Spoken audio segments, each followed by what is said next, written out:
Yeah. So our thing of the week, we decided to watch not Dial of Destiny, but Kingdom of the Crystal Skull. Or, as from this movie poster I found, Regno del Tescio di Cristallo. Cristallo, See, I guess. see. Donde está la biblioteca? Yeah. But, all right. So it's not a big secret that Lucasfilm hasn't exactly been firing on all cylinders under Disney. Yeah. Yeah. Um, and one of the interesting consequences of this is that uh, it feels like a lot of the hate the prequels got, and there's like real issues with the prequels, but Mm. it's like it was funny. I remember when Episode 7 came out, everyone was like, "Oh, this Star Wars is fixed." This it's like the prequels never happened. Yeah. Yeah. And then when the Last Jedi came out, it's like everybody did a critical re-examination and said, at least these things have a story. Yeah. And hey, Ninja, good to see you. And I've gone back and I've watched episodes 1 and 2. I got busy, so I never got around to rewatching 3, which is actually like the, as memory serves, the best of the three by a good margin. Yeah. Yeah. And so, I said, hey, since we have the Dial of Destiny currently not doing much in theaters, what if, what maybe Dial of, or maybe Crystal Skull isn't as bad as we remember. Let's give that a go. Yeah. Yeah, and I would say it's not as bad as I remember it being, but it still had some kind of serious flaws to it. Yes. So thankfully, I watched this last week when we were off, and I took notes. Yeah. But I guess before we get into that, a quick rundown. This was the fourth Indiana Jones movie. um, it's bad enough that you have people say that there are only. What are you talking about? There's only three Indiana Jones movies. Shut up. Yeah. Uh, and it moves the story another 20 years into the future, into the 50s, Mhm. and basically it's Indy trying to keep a communist agent played by Kate Blanchett from getting this crystal skull thing. Yeah. Yeah, the movie starts off, where he and his British friend Mac, Was Mac in any of the other movies? no. I actually went back and watched the first three movies, and no, he wasn't in any of them. This Uh, he was his friend from like World War II. So. Follow-up question: if you're going to have a British established character, why not have Mac be Phoebe Waller-Bridge's dad in Dial of Destiny? Yeah, uh, That I might don't have know. actually, although I guess that would mean acknowledging Crystal Skull. So it's Yeah. Well, apparently they did acknowledge Crystal Skull at the beginning of the movie. well, Uh, I mean, I guess they did have to deal with Mutt, but yeah, and Marion. But anyway, so I don't know if you noticed where they took him to. They took him to Area 51. mhm. Yeah, and Russians just Naruto ran right into it. right, exactly. And then we also learn in that whole sequence that Indy was at Roswell at the crash site where it's the aliens. Yep. Um, but yeah, so the crystal skull. They at first they think it's like the Mitchell Hedges crystal skull, which there are a few of those. Right. They're all forgeries. That uh, like I watched this video that was kind of debunking all the ancient alien stuff a while back, and in Ancient Aliens, I believe they go, well, most of the crystal skulls have been found to be forgeries, but the we still have the original crystal skull, which has not been shown to be such. Well, it's because the person who made it refused, or his daughter, I should say, refused to let anybody analyze it because that's her meal ticket to just go to all these like new age places. Yeah, yeah, and it helps Dan Aykroyd sell vodka. Yes. uh, but yeah, so then it turns out that Indy's friend Mac was actually working with the Russians. So now Indy is under suspicion for. Of course, this was after the nuke the fridge thing, which we'll Yeah, get let's talk in. about the nuke the fridge thing. Yeah. Um, so I remember watching that sequence, which is basically Indy trying to escape from the Russians, Hmm. and I would say that one of the things about this movie is that the action scenes are often rather implausible. You wonder if George was still stuck in prequel mode where he's writing action scenes for Jedi. Maybe. Yeah. Yeah.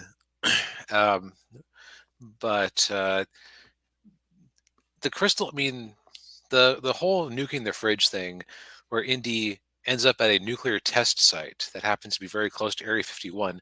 This seems like a bad idea to me. Just Yeah. also, actually, just a quick sidebar. Did you interpret it kind of like that's right? They did basically confirm that Area 51 was the place where the top men were going to look at the Ark. Right. Yeah. Because when they're during the whole action sequence, the box breaks and you see it. Yeah. Yeah, which is a nice little Easter egg. Yeah. Um, but he ends up climbing inside of a fridge to survive. Which well, okay, so let's pretend that the fridge was lined with lead, like it's a thick sheet of lead, Yeah. and that fridges at the time were basically airtight, and they were not exactly they didn't have the safety precautions they have these days to make sure that you could open them from the inside. Right. Yeah. But let's just say that and when the nuke goes off for some reason Indy's thing and only Indy's thing is catapulted in a high arc, like what must have been like half a mile away. Yeah. Even if that would have worked, he used pulp. Yeah. Yeah. Every bone in his body would be shattered. Yeah. He would be a paste, I think, at that point. Yeah. He would wish he was dead if he wasn't. Yeah. Yeah. Um. But it sets the tone for a lot of the movie. So I guess it's a good opening scene climax thing. Yeah. Maybe. Yeah. Um. But yeah. So then after that, the FBI, J. Edgar Hoover's FBI, Mhm. suspects Indy of being a communist. Of course, this is the 1950s Red Scare. Right. Yeah, and so then he goes back to his job at the university, and then they basically want to fire him because they're worried he might be a communist, and so then he was let's see, Okay, so Changus is oh, positing a different theory that rather than it being the rather than it being the fact that the fridge let him survive, it's that Indy's got like an adamantium skeleton and a healing factor like Wolverine. So yes, so, so hence he'd be able to survive. Didn't even yeah, need the fridge. right, yeah. Yeah, Ninja says yeah, the problem with the fridge is it's not even for is that even for an adventure pulp, it's very implausible. Yeah. Yeah. Yeah. So, so Indy's on the hunt for this crystal skull at this point, Yeah. with the FBI, doubting him, and communist agents chasing him down, Yeah. and he runs into Shia LaBeouf's character Mutt, who is a out of central casting '50s greaser. Yes. Uh, yeah, and he tells Indy about he and his mom are friends with another one of Indy's friends who's played by John Mhm. Hurt, and he's going on about the crystal skull, and he thinks he found where the crystal skulls came from, which is basically El Dorado. Um, Yes, yeah, yeah, Red Scare element makes enough sense. yeah, Like it was plausible enough that because I mean the thing is, you know, how can Indy defend himself? He says, "Well, look what I did for you guys during World War II." Well, if his British secret agent best friend, or not best friend, but secret British agent friend, yeah, who also helped them during World War II, turned out to be a communist agent, that puts him under suspicion, especially because they had just worked together. right, So, yeah, Red Scare, it's kind of like cooties. Yeah, yeah, it was. Yeah. Um, and so then, Indy and Mutt then go to South America. Yep. I think that was I think honestly, okay, people give Shia LaBeouf a lot of crap for his acting. Yeah. Um, the guy, as nuts as he went in 2016, the guy is, I think, a decent enough actor, and he like I would say the difference between him and the guy who played Morbius and Joker, Oh, Jared Leto. Jared Leto. So they're both kind of method actors. Have you ever seen the tank movie Fury? No, I haven't. It's pretty decent. Kind of a downer, but Shia LaBeouf is a character in that movie, and he actually intentionally chipped out one of his teeth because he was playing a poor Southern boy on this tank crew, and he wanted to get into it. And I Yeah. thought he actually had a pretty convincing performance in that movie. Hmm. So, like, the guy can act, and Mutt was actually, aside from one scene we'll touch on in a minute, like Yeah. he was a good sidekick for Indy because he didn't overshadow Indy. He contributed where it made sense for him to contribute. He struggled where it made sense for him to struggle. Indy Yeah. was, and Indy needed someone to explain things to. Right. Yeah. He needed someone to play off of. Yeah. It's like everybody who, or it's like the actors who are on Doctor who complain that their only reason to be there is to say, "What's this, Doctor?" Yeah.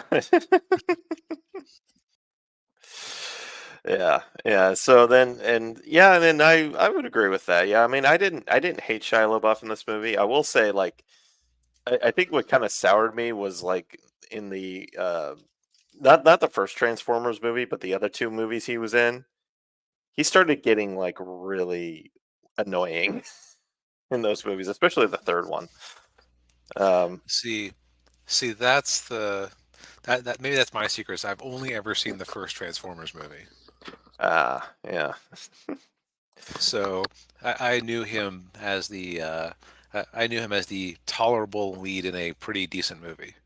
yeah. And Ninja says almost everyone is better than Willie. I will maintain Willie. I don't think was as bad as a lot of people like to think. Um, she was annoying. She could be annoying at times, but that was just kind of part of her character. Yep. But enough of that tangent. So, Yes. so it's the chase for the Crystal Skull. The communists are trying to track them down. Hmm. The There's a very long and actually okay. So once they actually get the Crystal Skull, where I would expect Act Three basically starts about halfway into the movie. Hmm. And would it be unfair to describe it as a long, almost entirely unbroken chase scene? Pretty much. That's a good description for it. Yeah. Yeah. Because, like, okay, everyone gives crap to that movie about the monkey, or about the scene where Shia ends up on a vine and is swinging with the monkeys, and he manages to catch up with a bunch of cars moving at high speed through the jungle. Yeah. That was really implausible. It's like, okay, what's less plausible, that or the fridge thing? I Yeah. don't know. But it's like, okay, so they the cars do eventually get to their position. He had some decent action. He fought Kate Blanchett with this, or much fought Kate Blanchett with a sword. Indy Yeah. was jumping from car to car, and there was some cool bits in there. Yeah. Then it's like, okay, now it's time for a breather. Nope, no breather. That they end up in a large clearing, and a bunch of army ants swarm them. Yeah. Ugh. I happened to mention that to my sister that I had seen the movie recently, and she said that she mentioned that she still like imagined Kate Blanchett's character falling into the ants, and I had to remind her that no, her minions died in these swarms of enormous army ants. Yeah. Uh, Yeah. She almost got swarmed by the ants. yeah, that might have been what she was remembering. Yeah. Yeah, and Shangus says he actually liked Shia in the third Transformers. Yeah, yeah. Even when he was freaking out. Yeah, yeah. He No, did no, that a no, no, lot. no, no, no, no, no, no, no, no, no. No, He no. did that in this movie too, so Yeah, that's true. Yeah, that seems to be a go-to for him. yeah. And then so then they go to the other part of it too is they run into they find Marion. Yeah, I kind of brushed over that Yeah, because I wanted to talk about that darned action scene that because yeah, I was actually finding like the back half of the movie kind of exhausting just because there was so little room to breathe. yeah, yeah. I did too. But yeah, so you find out that the Soviets captured Marion. And I'm not worried about spoilers, by the way. No, Um, this movie is like 15 plus years old. yeah, and everybody who has seen it has it wanted to see it has seen it. So you find out that Indy is actually Mutt's father, Yeah. um, Oh and yeah. You also yeah, find the professor who had been tracking down the crystal skull, and he's gone loco. right, yeah, because he looked into the skull and it because Yeah. Indy does the same thing. He looks into the skull and it does stuff to his mind and so then they go down into the waterfall where 3 times it drops Yeah. and they go into the temple and everything. I will say I thought that the temple part when they were going through there felt a little rushed. Oh, hey, where's Marco? Yeah. They might have decided that they like okay. Well, maybe Stephen and George were sitting around like, look, George, we can either have the monkeys swinging scene or we can have the fight at the temple. I want the monkeys. Yeah. George, you sure about having aliens in here? I don't know. Well, they're extra Right, dimensional aliens, so it's okay. right. It's not outer space aliens. Yeah,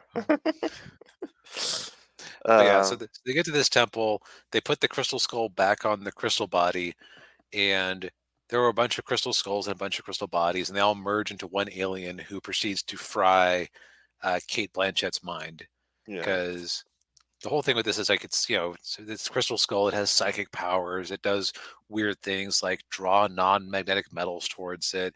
It can hypnotize people. yeah, The ants give it a clear birth when they're being swarmed. yeah, yeah. Just vague, vague bullshit superpowers, basically. Right, yeah. This says I'm pretty sure Steven was being a guest man for this film. Yeah, maybe.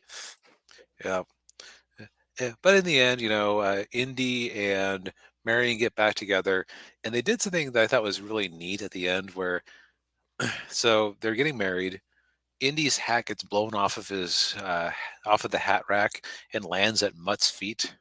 All And right. Mutt goes down to pick it up, like, "Oh, it's the passing of the torch." And Indy picks it up and goes, Yeah, "Screw you, Shia LaBeouf. I'm still Indiana Jones." yeah, So that was I agree with the sentiment that I've heard that that's where the character should have ended. yeah, That's a fitting send off. He gets the girl. He has a family. He can be to his son what Sean Connery was to him. Uh, yeah, yeah. I agree, and I didn't want to see him being. I have no interest in seeing him being a broken old man. Um, yeah, and another thing too, I will say, big where this movie has a positive over the new one is this movie was actually under budget, unlike the new one. ha. Yeah, Okay, so let me just look at my notes here just to see if there's anything I wanted to bring up. Um, so I noticed that I thought it was interesting that their flight path, like when they did the Indiana Jones, red lines on the map thing. yeah. One of the points went through Cuba, so it made me wonder what year that came out because I forget when the communist revolution happened there. It was right around that same time. I want to say 50, 58, 59. Yeah, so that was very interesting. Yeah, Um, John Williams did a great job on this soundtrack because like all the scenes had the tension you needed, or like they elevated the mood, and he was good at weaving in the indie theme. Like it's like you'd have like a tense music, and then when indie did something cool, da, da, da, da, da, that, da, yeah, and I think so. You remember the South Park episode that when around this movie came out, where it portrayed George and Stephen having their way in the butt repeatedly with Indy. Yes. I I don't see this movie as deserving that response. I don't either. No. Like it's not nearly that bad. Yeah. I also want to say Kate Blanchett was having so much fun with her moose and squirrel Russian accent Yeah. and just hamming it up in all of her scenes. Yeah, I think she barely even blinks too, if you notice. Like her eyes are always really wide, and No, I didn't, but that makes sense. So if I was going to start assign this like a out of 10 rating, what would you give it, Daniel? I'd give it a 7. Yeah, 6, 7, somewhere in there. Yeah, It's like I remember even at the time I enjoyed it enough. The second time around, I got a little bit exhausted during the back half, but I thought it was okay until that point. yeah, Actually, okay to good up until that point, and there's still like there's nice little bits all throughout. It's yeah, just George was being a bit too silly a lot of the time. yeah, yeah. It's like poetry. They rhyme. But Yeah. boy, this movie made a lot of money, though it had a big drop off in the second weekend. Apparently, Oh, shock of yeah, shocks. yeah.